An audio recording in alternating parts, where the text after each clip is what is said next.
Hello everyone, welcome to my channel again. మీకు ఈ video English subtitles కూడా ఉంటుంది, టర్న్ ఆన్ చేసుకోండి ఇఫ్ యూ వాంట్.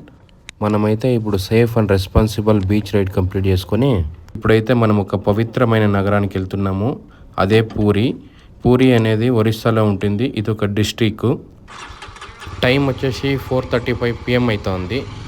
మనము 1 అవర్ అన్నా అక్కడ 5:40కి అలా వెళ్తే ఒక 6 o'clock క్యూలోకి వెళ్తే ఒక 8:30కి దర్శనం అవుతుంది అనుకుంటా. చూద్దాము. ఈ బీచ్లో అయితే మనం డ్రోన్ వేసాము. ఆ డ్రోన్ షాట్ ఎలా ఉందో చూసుకొని వద్దాం ఇప్పుడు.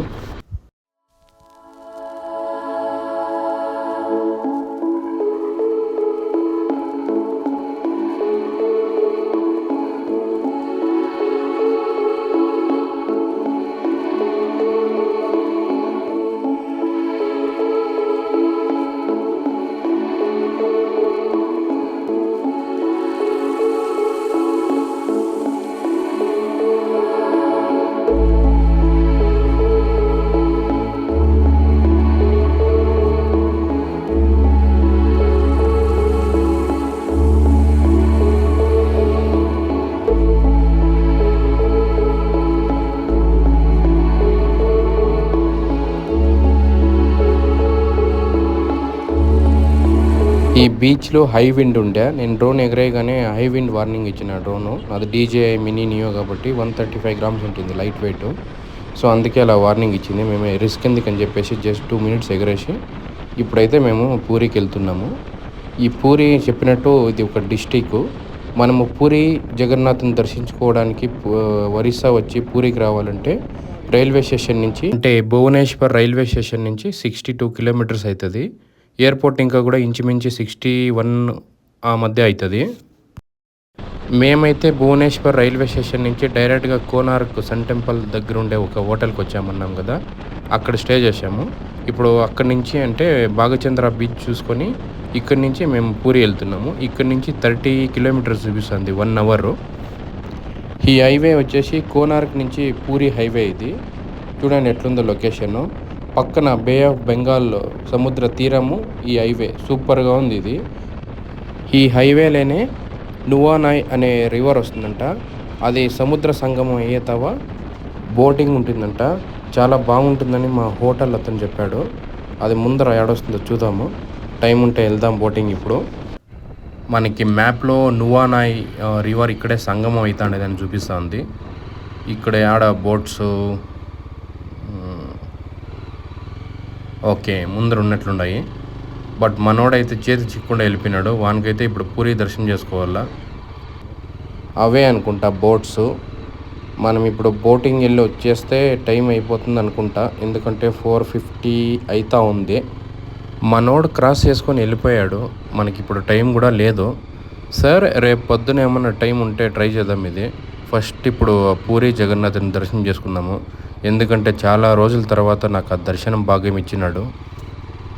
ఆ మహావిష్ణు పూరి జగన్నాథ్ని దర్శించుకోబోతున్న మొదటి వ్యక్తి నేనే మా ఫ్యామిలీలో.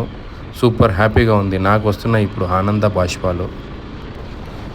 ఇక్కడ ఏదో కొట్టే బోర్ ఉన్నట్లుంది. చేతులు, కాళ్ళు, బట్టలు, ప్యాంటు, చెప్పులు అన్నీ కడుక్కునేస్తాను. ఎందుకంటే మీరు లాస్ట్ వీడియోలో చూసినట్లు నా బట్టలు అంతా దుమ్ములు వేసిపోయినాయి, చెప్పులు కూడా. ఎందుకంటే గాడిని స్టక్ అయిపోయింది కదా. ఇక్కడంతా కొట్టే బోర్లు. 2 కొట్లు కొడితే నీళ్ళు వచ్చేస్తాయి. ఇట్లా బోర్లు మన పక్క కూడా ఒక 15 years బ్యాక్ ఉండే. బట్ ఇప్పుడు అన్నీ కనుమరుగైపోయినాయి. 1-2 మన కంటికి కనిపించినా కూడా నీళ్ళు రావు. బట్ ఇక్కడ ఇట్లా బోర్లు అడుగడుగునే ఉన్నాయి. ఆల్మోస్ట్ అన్ని బోర్లలోనూ నీళ్ళు వస్తున్నాయి. మీరు ఈ వీడియోలో గమనిస్తుంటే రోడ్డు మీద ఎన్ని నావులు ఉన్నాయో చూస్తున్నారా. నిన్న నైట్ మేము 11 o'clockలో భువనేశ్వర్ నుంచి కోనార్కి వెళ్తున్నప్పుడు ఎన్ని నావులు రోడ్డు మీదే కొనుక్కోండి, యామారితే తేమరిచ్చేస్తుండే. ఓ నీళ్ళు రాలా దీంట్లో. సరే ముందర వెళ్ళి చూద్దాము. వెనక పక్క ఒక కొట్టే బోర్ల నీళ్ళు వచ్చా. సో అక్కడ కాళ్ళు చేతులు కడుక్కొని బట్టలు అంటే ఆ ఇసుకంతా కడుక్కునే శుద్ధర మినీ ఫ్రెష్ అప్ అయిపోతే ఇప్పుడు మనము ఆ 4 ధామ్లో ఒక్కటైన పూరి జగన్నాథ్ టెంపుల్ గురించి తెలుసుకుందాము. ఫస్ట్ 4 ధామ్ అంటే ఏంటి తెలుసుకుందాం. 4 ధామ్ అంటే సింపుల్గా చెప్పాలంటే హిందూ ధర్మంలో అత్యంత పవిత్రమైన 4 యాత్రా స్థలాలు. ఇవి మోక్షాన్ని ప్రసాదించే దైవిక స్థలాలుగా భావించబడతాయి. అవే బద్రీనాథ్ టెంపుల్ ఉత్తరాఖండ్లో ఉంటుంది, లార్డ్ విష్ణు. ద్వారకా టెంపుల్ గుజరాత్లో ఉంటుంది, లార్డ్ కృష్ణ. జగన్నాథ టెంపుల్ ఒరిస్సా, పూరి జగన్నాథుడు, మనం ఇప్పుడు అక్కడే వెళ్తున్నది. రంగనాథ స్వామి రామేశ్వరంలో ఉంటుంది, అంటే తమిళనాడు, లార్డ్ శివ. నేనైతే ఈ కోస్టల్ రైడ్లో 2 చార్ధామ్ టెంపుల్ని కవర్ చేద్దాం అనుకుంటున్నాము. అదే ఒకటి పూరి, ఒకటి రామేశ్వరం. రామేశ్వరం లాగ్ నేను వెళ్ళిన తర్వాత చేస్తాను.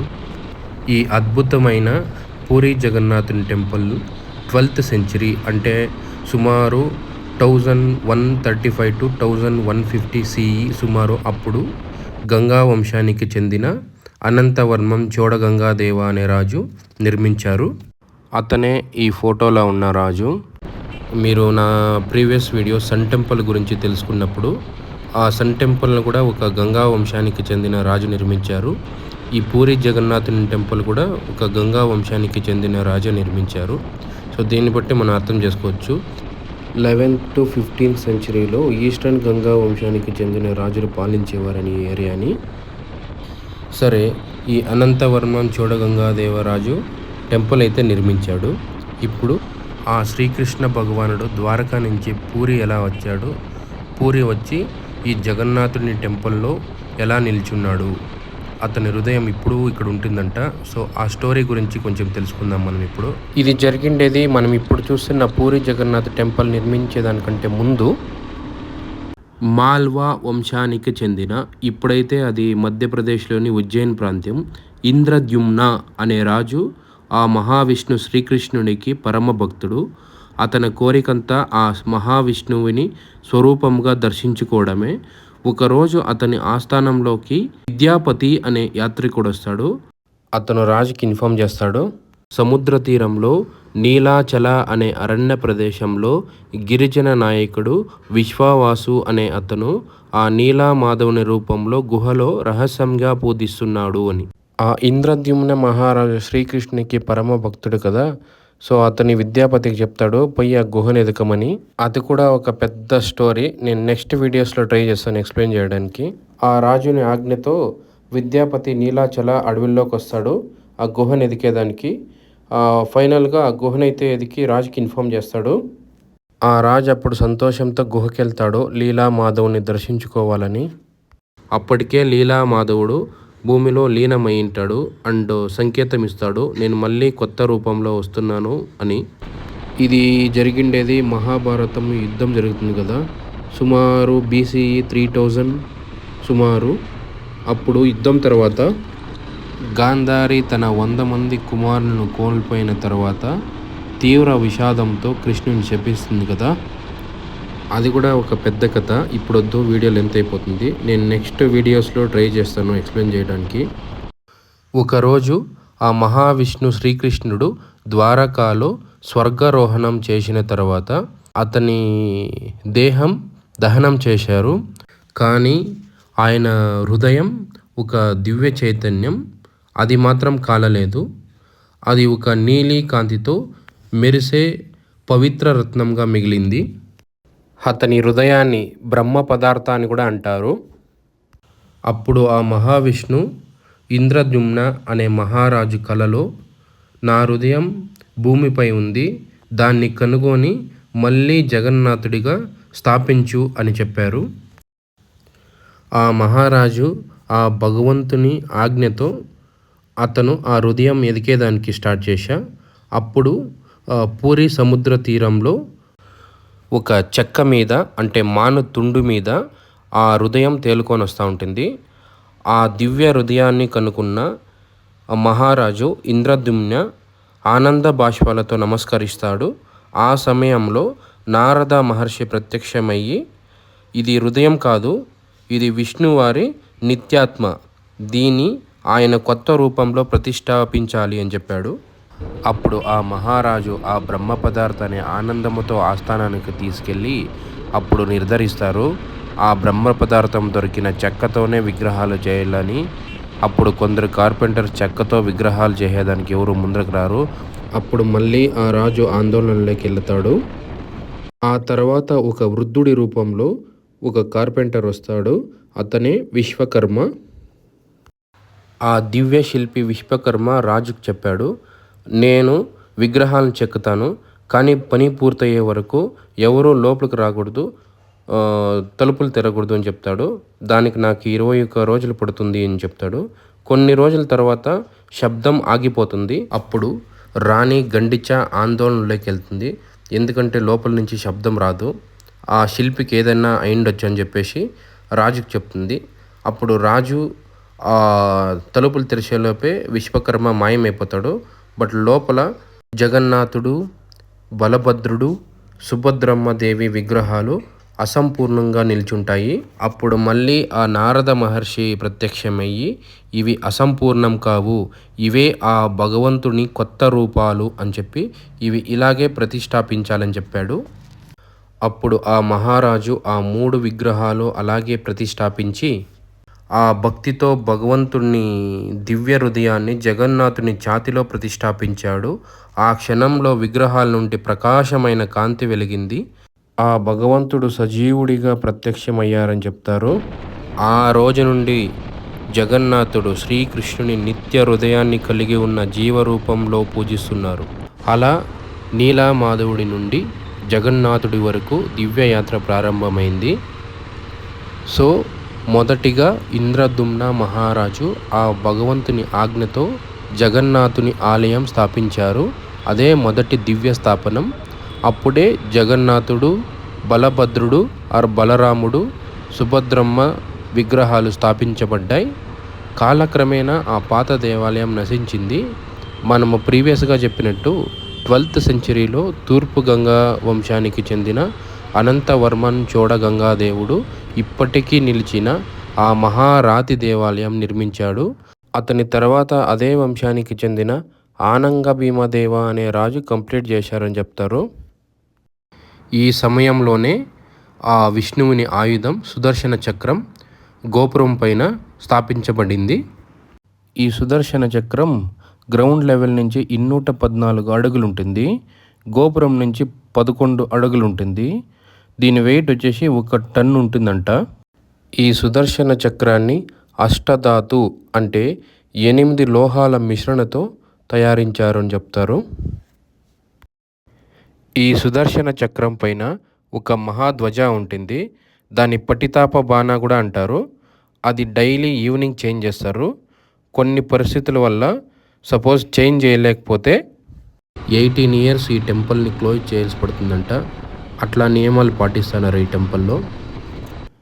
జనరలీ ఫ్లాగ్స్ అన్నీ గాలి దిశలో ఎగురుతాయి. బట్ ఇక్కడున్న పటితాప బాణ మాత్రము గాలి దిశకు విరుద్ధంగా ఎగురుతుంది.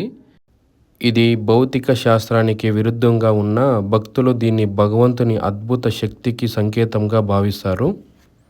అండ్ ఇప్పుడు ఆ సుదర్శన చక్రం, మనము ఆ సుదర్శన చక్రాన్ని ఎటువైపు నుంచి చూసినా అది మన వైపే చూసినట్టు అనిపిస్తుంది. ఎందుకంటే దీన్ని మనము ఆ జగన్నాథుని దివ్య మాయ అని చెప్పొచ్చు. భక్తుడి చూపుకి దేవుడు ఎప్పుడూ సమీపంలో ఉన్నట్టు భావన కలిగించే ఒక అద్భుతమైన సంకేతం. మనం ఇప్పుడు ఆల్మోస్ట్ ఆ పూరి జగన్నాథ్ టెంపుల్ నియర్లో ఉన్నాము. 1.6 కిలోమీటర్స్ చూపిస్తుంది. బసంత రోడ్ అంటే ఇది. అగో అక్కడ కనిపించేదే ఆ పూరి జగన్నాథుని టెంపుల్ అనుకుంటా. సో ఫైనలీ నాకు ఆ జగన్నాథుడు దర్శనం భాగ్యం ఇచ్చాడు. అందుకే నేను ఇటు వరకు రాగలిగాను. మేము లాస్ట్ టైం మహాకుంభమేళ వెళ్ళినప్పుడు బెంగళూరు నుంచి హైదరాబాద్ నుంచి నాగ్పూరు, జబల్పూరు, రేవా, ఉత్తరప్రదేశ్లో కుంభమేళా చూసుకొని, ఆ ఉత్తరప్రదేశ్లోనే కాశీ, ఉత్తరప్రదేశ్లోనే అయోధ్య చూసుకొని, దేవఘర్ వచ్చి ఆ బైద్యనాథ్ని దర్శనం చేసుకొని, ఆ పూరి వచ్చి అంటే ఒడిస్సా వచ్చి పూరిని దర్శనం చేసుకొని, అటు నుంచి అట్లే కుదిరితే అన్నవరం చూసుకొని, మళ్ళీ అటు ఇంకా శ్రీశైలం చూసుకొని బెంగళూరుకి వద్దాం అనుకుంటుమి. బట్ అయోధ్యలో లాస్ట్ మినిట్లో మేము ప్లాన్ చేంజ్ చేసుకుంటుమి.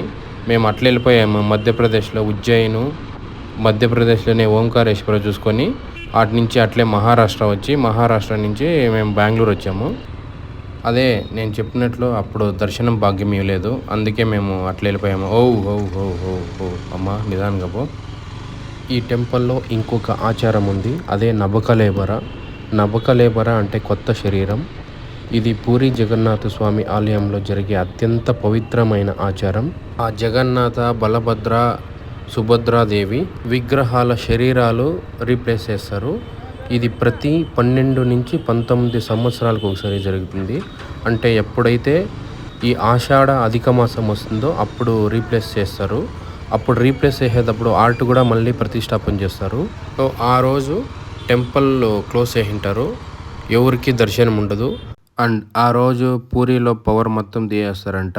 తీసిన తర్వాత ఆ కొత్త విగ్రహాల బాడీలో ప్రతిష్టాపన చేసి మళ్ళీ ఆ బ్రహ్మ పదార్థ అంటే శ్రీకృష్ణుని హార్ట్ ట్రాన్స్ఫర్ చేస్తారంట. ఈ నబక లేబర ఆచారం లాస్ట్ టైం 2015లో జరిగింది. నెక్స్ట్ 2034లో ఉంటుంది అనుకుంటా. మనమైతే ఆ పూరి జగన్నాథుని టెంపుల్ రీచ్ అయ్యాము. ఇప్పుడే వానబడి నిలిచింది. చూడండి ఎంత కలాంశంగా ఉందో ఈ టెంపుల్ ఏరియా. నేనైతే ఇప్పుడు పార్కింగ్ ఎదికి మనోడు ఆల్రెడీ వచ్చినాడో లేకుంటే వెనక్కి వస్తానాడో వానికి ఫోన్ చేసి దర్శనానికి అయితే వెళ్తాం మేము ఇప్పుడు. ఈ temple full strict. Drone, cameras ఏవి అలో లేదు. కనీసం పక్షులు కూడా ఆరవంట ఆ టెంపుల్ మీదుగా. ఫ్లైట్లు కూడా పోవంట. సో కెమెరాసు, డ్రోను నేను ఏదన్నా ఒక లగేజ్ కౌంటర్లో పెట్టాలి. ఫస్ట్ అయితే ఇప్పుడు పార్కింగ్ ఎదికి మనోనైతే ఎదికి దర్శనానికి వెళ్తాము. ఆల్రెడీ 6 అయిపోయింది. మనము దర్శనానికి అయితే వెళ్ళే ముందు ఒక ఇంపార్టెంట్ విషయాన్ని తెలుసుకుందాము. అదే బైసీ పహచా అనేది జగన్నాథ ఆలయంలోని పవిత్రమైన 22 స్టెప్స్.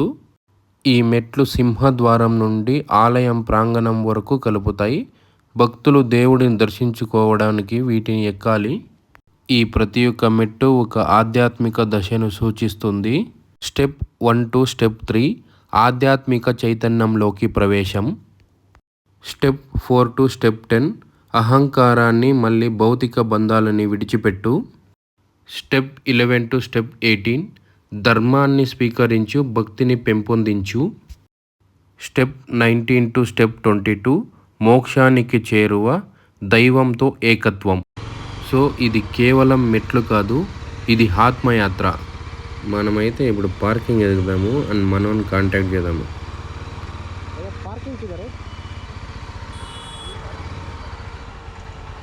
నీడు ఏడన్నా వేసుకోవచ్చు అంట.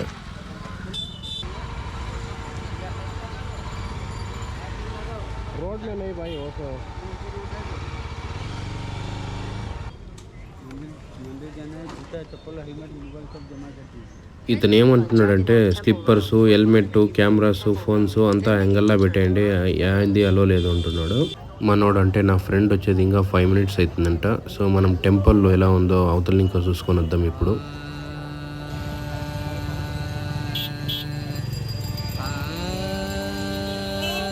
మనకి ఇప్పుడు కనిపించేది సింహద్వార అండ్ ఆ స్టెప్సే బైసీ పహచా అంటారు. ఇప్పుడు ఈవినింగ్ కదా, పట్టితాప బాగా చేంజ్ చేస్తున్నారు చూడండి, అంటే ఫ్లాగ్ చేంజ్ చేస్తున్నారు చూడండి అక్కడ. మనమైతే కరెక్ట్ టైంకి వచ్చాము.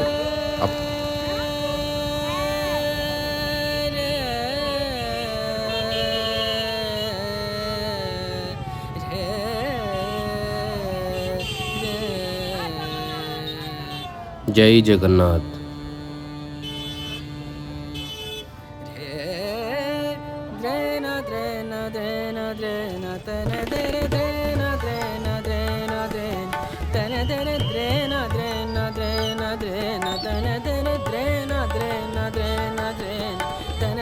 అవే ఆ రథాలు. మనము వాడొచ్చే లోపల ఈ రథయాత్ర గురించి తెలుసుకుందాం ఇప్పుడు. ఈ రథయాత్ర అనేది జగన్నాథ స్వామి, బలభద్రుడు, సుభద్రాదేవులని భారీ రథాలలో తన మేనత్తైన గుండిచా దేవాలయానికి తీసుకెళ్లే పవిత్ర ఉత్సవం. ఈ మహా ఉత్సవం ఎవ్రీ ఇయర్ జూన్ లేక జూలై మంత్లో నడుస్తుంది, అంటే ఆషాఢ మంత్లో. ఇవే ఆ 3 రథాలు. ఫస్ట్ రథం వచ్చేసి బలభద్రుడిది, సెకండ్ వచ్చేసి సుభద్రమ్మదేవి, థర్డ్ వచ్చేసి జగన్నాథుడు. బలభద్ర ఆర్ బలరాముడు పూరి జగన్నాథ్ వాళ్ళ అన్నయ్య, సుభద్రమ్మాదేవి పూరి జగన్నాథ్ వాళ్ళ చెల్లెలు. ఆ బలభద్రుడి రథం పేరు వచ్చేసి తలధ్వజ. గ్రీన్ అండ్ రెడ్ కలర్లో ఉంటుంది. ఇది 44 అడుగులు ఉంటుంది అండ్ 14 వీల్స్ ఉంటుంది. సుభద్రమ్మాదేవి రథం పేరు వచ్చేసి దర్పదలన. ఇది బ్లాక్ అండ్ రెడ్ కలర్లో ఉంటుంది. ఇది 43 అడుగులు ఉంటుంది, 12 వీల్స్ ఉంటాయి. అండ్ ఆ జగన్నాథుని రథం పేరు వచ్చేసి నంది ఘోష. ఇది ఎల్లో అండ్ రెడ్ కలర్లో ఉంటుంది. ఇదే పెద్ద రథం. ఇది 45 అడుగులు ఉంటుంది, 16 వీల్స్ ఉంటాయి దీనికి. ఈ పూరి మహారథోత్సవాకి లక్షలాది మంది భక్తులు దేశం నలుమూలల నుంచి తరలి వస్తారు. అంత పెద్ద రథోత్సవం ఇది. లాస్ట్ టైము 2025లో జూన్ 26వ తేదీ జరిగింది. సుమారు 10 నుంచి 15 లక్షల భక్తులు వచ్చారు ఈ రథోత్సవానికి. అంత పెద్ద రథోత్సవం ఇది. అండ్ ఈ పూరి ఆలయంలో 4 పవిత్ర ద్వారాలున్నాయి. ప్రతి ద్వారం ఒక దేవతా శక్తిని, ఒక ఆధ్యాత్మిక లక్షణాన్ని సూచిస్తుంది. ఇంకొక గేట్ కూడా ఉంది, అదే నబకలేబరా ఏమన్నా స్పెషల్ ఎంట్రీ అది. సో టోటల్ 5 ఉన్నాయి. మెయిన్ గేట్ వచ్చేసి లయన్ గేటు, ఇది ఈస్ట్ పక్కన ఉంటుంది. టైగర్ గేటు ఇది వెస్ట్ పక్కన ఉంటుంది. ఎలిఫెంట్ గేటు నార్త్, ఆర్స్ గేటు సౌత్. 5th గేట్ వచ్చేసి కంజా, ఇది left side of temple gate. ఇది ఏదైనా చెప్పినట్టు అదే స్పెషల్ ఎంట్రీస్, నబకలేబరా ఏదన్నా వేరే స్పెషల్ ఎంట్రీస్ ఉంటుంది ఇది. మావాడైతే ఇక్కడ రీచ్ అయ్యాడు. మేము ఇప్పుడు దర్శనానికి వెళ్ళొచ్చి ఆ మహా జగన్నాథుని దర్శనం ఎక్స్పీరియన్స్ షేర్ చేసి వీడియో క్లోజ్ చేద్దాము. మేము దర్శనం ముగించుకొని అక్కడే టెంపుల్లో మహాప్రసాదం కొనుక్కున్నాము. కాజు 2 టైప్స్ ఆఫ్ స్వీట్స్ వచ్చిండే. ఆ ప్రసాదం 4 కొనుక్కొని మేము అక్కడే 2 స్వీకరించి అదే టెంపుల్లోనే 2 సేపు కూర్చొని టైం స్పెండ్ చేసాము. ఆ మహాప్రసాదం మిస్ కాకండి, ఎందుకంటే అంత టేస్టీగా ఉండే. ఇంకా టెంపుల్ నుంచి జస్ట్ అవతలకు వచ్చేటప్పుడు మీకు ఈ లెఫ్ట్ సైడ్లో ఆనంద్ బజార్ అని ఉంటుంది, అదే మహాప్రసాదం మార్కెట్. ఈ మహాప్రసాదం మార్కెట్ ఎక్స్ప్లోర్ చేసి అక్కడ 100 రూపీస్ లేదా 50 రూపీస్ ఒక ప్లేట్ ఉండే మహాప్రసాదము. మేము 50 రూపీస్ తీసుకున్నాము. 8 ఐటమ్స్ వచ్చాయి. కొత్తగా ఉండింది ఎక్స్పీరియన్స్, అంటే టేస్ట్. 2 సేపు ఆడే టెంపుల్ లోపల కూర్చుని దర్శనం ఎక్స్పీరియన్స్ నేను వాడు షేర్ చేసుకొని ఇప్పుడైతే మేము అవతలకు వచ్చాము. టైం 8:30 అవుతుంది. ఇప్పుడే మేము దర్శనం చేసుకొని అవతలకు వచ్చాము. ఈ టెంపుల్ దర్శనం ఎక్స్పీరియన్స్ మాత్రం really life time once experience మాకి. ఎందుకంటే బైసీ పహచా దాటి టెంపుల్లోకి అడుగు పెడుతున్నట్లే లిటరలీ గూస్ బంప్స్ నాకు ఇవన్నీ. మాకు ఇప్పటి వరకు యా టెంపుల్లోనూ కలగలేదు ఈ ఎక్స్పీరియన్స్. ఆ పూరి జగన్నాథుని దర్శనం పూర్తయింది. ఈ పవిత్ర స్థలానికి ఒక్కసారి వచ్చేవారికి ఆ పరమాత్మ స్వయంగా దర్శనమిస్తాడు. మీరెవరన్నా పూరికి ప్లాన్ చేస్తూ ఉంటే ఆయన దర్శనం చేసుకోవాలనుకుంటే ఒక్కసారి రండి. ఈ దివ్యక్షేత్రాన్ని ప్రత్యక్షంగా అనుభవించండి. ఈ దివ్యక్షేత్రం ప్రతి ఒక్క భక్తుడి హృదయాన్ని శాంతితో నింపుతుందని భావిస్తున్నాను. మనకి ఇప్పుడు ఈ వీడియో ఎండ్ చేసేదానికి టైం వచ్చా. నేను ఈ వీడియోని ఇక్కడే ఎండ్ చేస్తున్నాను. మీకు కనుక ఈ వీడియో నచ్చితే please subscribe and support me. See you in the next video. Thank you so much.